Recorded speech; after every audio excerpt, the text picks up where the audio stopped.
अब जितने भी बैंक्स हैं, यानी कि भारत में ऑपरेट होने वाले जितने भी बैंक्स हैं, वो किसी भी अपने अकाउंट होल्डर को जबरदस्ती डेबिट कार्ड या क्रेडिट कार्ड लेने के लिए नहीं बोल सकते हैं।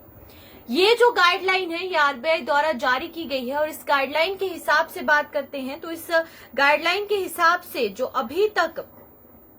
ये देखने को मिल रहा है कि आरबीआई ने ये कह दिया है कि भारत में जितने भी बैंक्स ऑपरेट हो रहे हैं वो अपने कस्टमर्स को अनसॉलिसिटेड, यानी कि अगर वो नहीं चाहते हैं अपना क्रेडिट कार्ड या डेबिट कार्ड बनाना तो उसके लिए आप फोर्स नहीं कर सकते। और दूसरी बात ये है कि अगर जब तक अपग्रेड खुद नहीं करेगा कस्टमर अपने कार्ड को तब तक बैंक्स चार्जेस नहीं काट सकते। लेकिन अगर बैंक्स ऐसा करते हैं तो उनके लिए क्या कुछ यहाँ पर गाइडलाइंस जारी की गई हैं और क्या सख्ती बरतने के लिए कहा गया है, तो चलिए आइए पहले मैं आपको वो बताती हूँ कि क्या कुछ जो कदम है वो यहाँ पर उठाए गए हैं। पहली बात यह है कि अगर तो अनवांटेडली कॉल्स आते हैं बैंक से या फिर बिना कहे जो कस्टमर्स हैं उनको क्रेडिट कार्ड या डेबिट कार्ड इशू कर दिए जाते हैं या फिर उनके डेबिट कार्ड को या फिर क्रेडिट कार्ड की डिटेल्स को अपग्रेड कर दिया जाता है, तो ये अब आरबीआई ने मना कर दिया है कि ऐसा बैंक्स नहीं कर सकते। और अगर बैंक्स ऐसा करते हैं तो कस्टमर्स को इससे क्या कुछ फायदा मिलेगा वो भी बता देती हूँ आपको कि जो रिवर्स चार्जेस काटे जाते हैं वो उन्हें वापस आ जाएंगे, जो यानी कि जब डेबिट कार्ड बनाया जाता है या डेबिट कार्ड रिन्यू किया जाता है तो उस समय जो चार्जेस काटे जाते हैं वो वापस अकाउंट होल्डर के बैंक अकाउंट में आ जाएंगे। और दूसरी बात ये कि अगर तो पेनल्टी भरी जाती है तो पेनल्टी के तौर पर जो बैंक है वो चार्जेस का डबल अमाउंट जो कस्टमर्स हैं उनको देगा अगर तो बिना कॉन्सेंट के उनके डेबिट कार्ड क्रेडिट कार्ड को अपडेट किया जाता है या फिर उन्हें बार बार ये कहा जाता है कि आपको डेबिट कार्ड या क्रेडिट कार्ड बनाना जरूरी है। दूसरी ये चीज कही गई है कि अगर तो कस्टमर्स के नाम को इशू किए बिना या कस्टमर की रिस्पॉन्सिबिलिटी के बिना ही उनको कार्ड इशू कर दिया जाता है, क्योंकि बहुत से ऐसे बैंक्स हैं जो कि अपने कस्टमर्स को कार्ड्स बिना कस्टमर्स के कॉन्सेंट के ही इशू कर देते हैं या फिर कॉल करके उन्हें कार्ड्स इशू करने के लिए कहते हैं, तो उस केस में जो कार्ड इशूअर होगा यानी कि जो बैंक होगा या बैंक में जो भी एम्प्लॉय कैश इशू करेगा या कार्ड इशू करेगा तो उनको यहाँ पर पेनल्टी भरनी पड़ेगी और वो रिस्पॉन्सिबल माना जाएगा और उस पर आगे जाके कड़े कदम उठाए जाएंगे।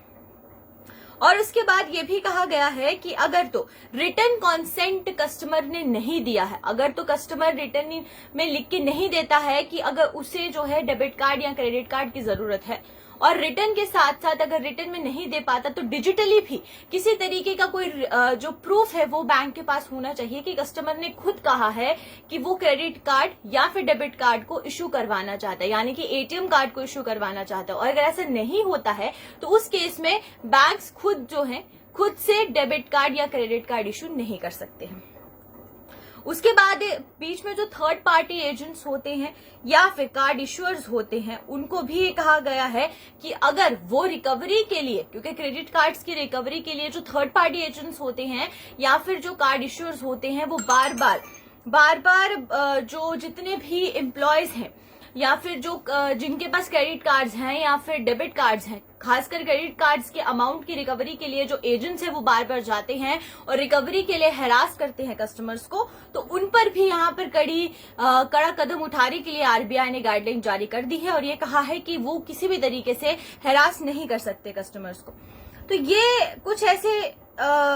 पूरे तरीके से जो स्टेप्स हैं वो उठाए गए हैं। और डेबिट कार्ड्स के लिए क्या स्टेप्स उठाए गए हैं कि डेबिट कार्ड सिर्फ उन्हीं कस्टमर्स को इश्यू होगा जो कि पहले भी होता था, जिनका सेविंग अकाउंट या फिर करंट अकाउंट होगा बैंक में। और दूसरी बात ये, कोई भी बैंक फोर्स नहीं कर सकता अपने कस्टमर को कि वो डेबिट कार्ड की फैसिलिटी ले ही ले और या फिर अपने डेबिट कार्ड या क्रेडिट कार्ड को अपने अकाउंट के साथ इशू करे, जैसे ही लिंक करे अपने क्रेडिट कार्ड को अपने जितने भी उनके सेविंग अकाउंट है या फिर करंट अकाउंट है उनको उसके साथ लिंक करने के लिए भी बैंक जो है वो अपने कस्टमर्स के साथ जबरदस्ती नहीं कर सकता है।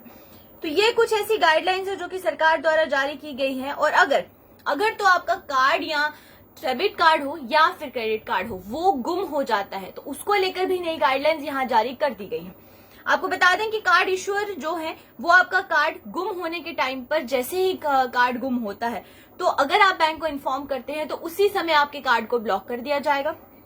दूसरी बात कि डिटेल्ड इंफॉर्मेशन होनी चाहिए। और ये जो रिपोर्ट है लॉस की कि आपका जो कार्ड है वो किस तरीके से घुमा, आपका जो पिन है अगर तो वो किसी तरीके से अनऑथराइज्ड तरीके से किसी के पास चला गया है तो उसको लेकर भी आपको बैंक को रिटर्न में लिखना होगा कि आपको ये प्रॉब्लम आ रही है आपके कार्ड के साथ। और इस चीज में जो बैंक है वो आपकी हेल्प करेगा। और ये भी होगा कि उसी समय यानी कि विद इन 24 आवर्स आपकी इस पूरी रिक्वेस्ट को पूरा किया जाएगा। और आपके कार्ड को ब्लॉक करने के साथ साथ उसके पीछे कहां पर जो नंबर आपने दिया है यानी कि जो डेडिकेटेड नंबर है उस पर भी पूरे तरीके से सर्च की जाएगी। और जहां पर कार्ड एक्टिव होगा या फिर अगर आपके कार्ड को ब्लॉक कर दिया जाएगा तो ये भी रिक्वेस्ट आपकी 24 घंटों के अंदर अंदर बैंक्स को पूरी करनी ही होगी। उसके बाद ये लास्ट जो चीज है वो ये है कि आपको कंफर्मेशन देनी है, यानी कि कस्टमर जब तक रिटर्न में कंफर्मेशन नहीं देगा कि उसके कार्ड को ब्लॉक करना है तब तक बैंक्स जो है वो कार्ड ब्लॉक नहीं कर सकते।